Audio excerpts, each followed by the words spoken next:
Hey, what's up YouTube? Welcome back to my channel. And today, I will be unboxing the 27UL850 from LG.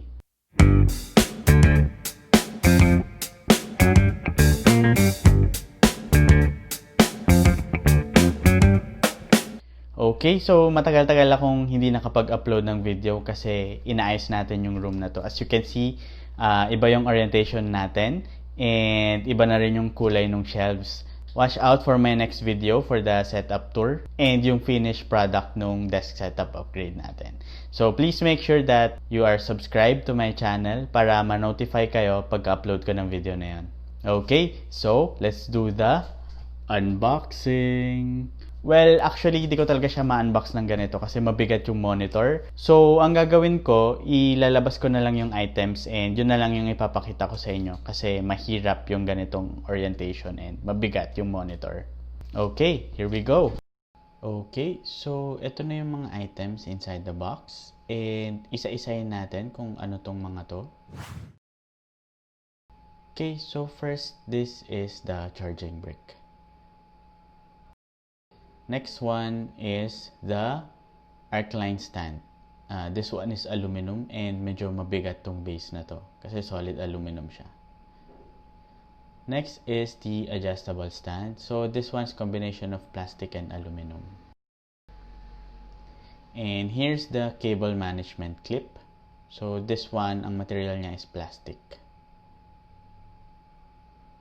Then buti na lang may sinamang cables. There's the HDMI, the USB-C, and the display port. And last but not the least is yung monitor, which is the 4K UHD HDR monitor. Okay, so assemble natin. So first, let's put down the base. And then let's put on the stand. Yan. So mabigat-bigat siya. And kabit natin yung VESA mount. Yan, ganyan lang siya kabilis kung paano ikabit. And last but not the least, make sure to lock it para hindi matanggal yung base. And ito na siya guys, ito na yung likod. Okay, so let's check about the ports. So this one has USB-C. So 4K data transfer and power delivery up to 60 watt-hour. And then there's the display port and 2 HDMI ports. There are also 2 USB 3.0 ports and an audio jack. And then last but not the least, yung DC input niya. Okay, so let's talk about the specs of the 27UL850. So as I've said, this is the 27-inch with 4K display and yung panel na ginamit niya is IPS. So at all angles, mas kitang-kita yung screen. It also has a VESA display HDR400 and it also has USB Type-C with 60 watt power delivery. And lastly, the screen is 99% sRGB color gamut. So this is best for productivity and content creation stuff. So for the orientation, you can adjust the height of the monitor. You can go up to this point. You can also tilt the monitor left to right. And one good feature about this is you can pivot it to have a portrait orientation. If you are someone who does programming, pwede siya. And you can also use this if you have multiple monitors. So you can pivot it this way. Okay, so the main reason why I bought this monitor is really the 4K. And since I will be mostly using this for editing and for my content creation. So gusto ko yung clarity nung mabibigay ng monitor na to. Sana makatulong sa akin in terms of doing my videos. But still, hindi lang siya for content creation. So, pwede ko rin siyang gamitin for gaming like this one.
Okay, so abangan nyo yung next video ko, which is papakita ko yung setup natin. So thank you guys for watching this video. If you liked it, please give it a like down below.